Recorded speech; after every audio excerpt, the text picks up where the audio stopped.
In today's video, I'm going to show you how to create a fully portable ES-DE and RetroArch setup on a USB drive. This means you can plug your USB into almost any Windows PC and instantly launch your complete retro gaming setup, including your games, saves, states, BIOS files, and everything configured and ready to go. No installation required on the host computer, completely portable. Let's get started. First, open your favorite browser and download 3 things. You will need 7-zip, ES-DE, which stands for EmulationStation Desktop Edition. Use the portable edition,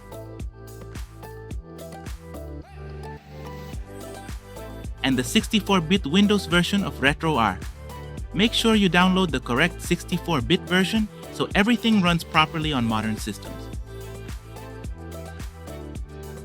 First, make sure you install 7-zip on your computer so you can extract zip files properly. Now plug in your USB drive. Right-click on the drive to format the drive. Choose NTFS as the file system and use Quick Format. Just remember that formatting will erase everything on the USB, so make sure you don't have anything important on it before continuing. Once the drive is ready, take the ES-DE zip file you downloaded and move it to the USB drive. Right-click the zip file, select Show More Options, then choose 7-zip and click Extract here.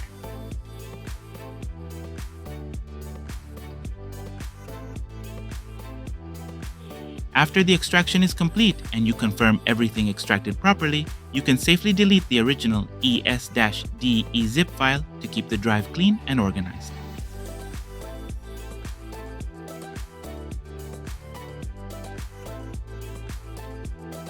Next, move the RetroArch zip file into the Emulators folder inside the ES-DE folder on your USB drive.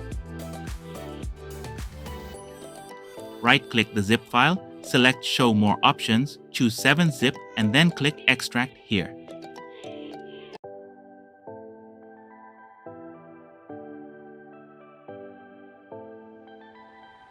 Once the extraction is complete and you verify everything extracted correctly, you can delete the original RetroArch 64-bit zip file.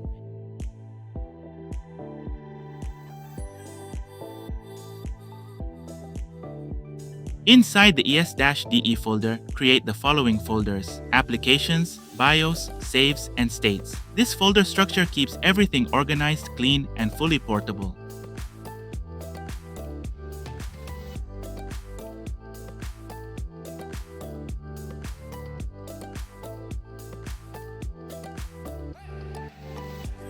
Now go back to the ES-DE folder, then open the Emulators folder, open the RetroArch Win64 folder, and launch RetroArch.exe.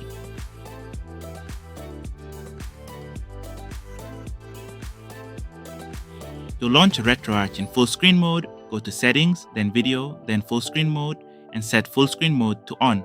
RetroArch will restart automatically and open in full screen mode. Go back to the main menu, then navigate to Settings and select Directory.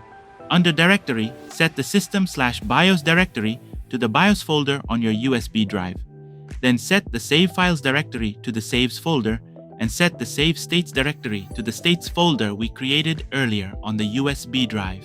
Make sure all 3 directories are pointing to the correct folders on your USB drive so everything remains fully portable.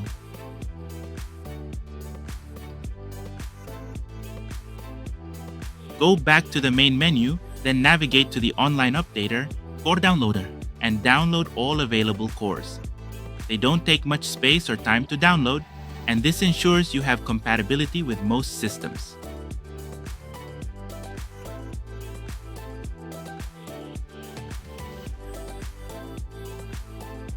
Once that's done, you can close RetroArch. Now let's open the ES-DE folder and launch the application by clicking on ES-DE.exe. The first time you launch ES-DE, you may see a message saying that no game files were found. Don't worry, this is completely normal since this is a fresh setup. Select Create. Go ahead and select Proceed. Once that's done, close ES-DE, open your USB drive, go into the ROMs folder, and copy your games into the correct system folders.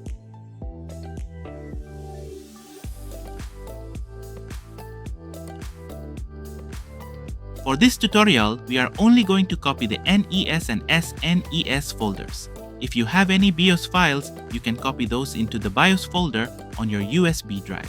I'm not using any BIOS files for this tutorial, so I won't be copying anything into that folder.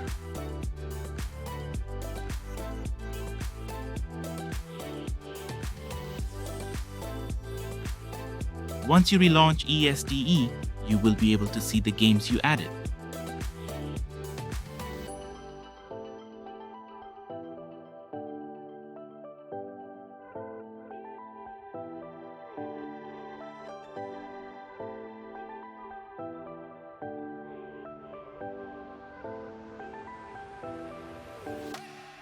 Now we're going to create a shortcut to launch the application. Go back to your ES-DE folder and right-click on ES-DE.exe. Select Show More Options, then choose Send To, and click Desktop Create Shortcut. This will create a shortcut on your desktop. From there, drag and drop that shortcut onto the root of your USB drive. Now you should be able to launch the application directly from the root of the USB drive. Now let's make this setup truly portable. If you create a normal Windows shortcut, it can break if the drive letter changes on another computer. Go to the root of your USB drive and create a new text file. Rename it to launch ES-DE.bat. Open it and paste this. At echo of start empty quotes %dp0 /ES-DE /ES-DE.exe exit. Save it and close it. I'll paste the script information in the description of this video so you can easily copy and use it. Make sure it's a .bat file and not a .txt file.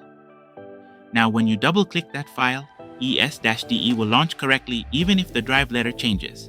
That's what makes this setup fully portable. Well, that's it for this video. I hope you found it helpful. If you did, please make sure to like and subscribe. It really helps the channel grow. In a future video, I'll be showing you how to scrape artwork for your games, how to install and customize themes in ES-DE, and how to add additional emulators and systems to your portable setup. So if that sounds interesting to you, make sure you're subscribed. And as always, let me know in the comments what you'd like to see next. I'll see you in the next one.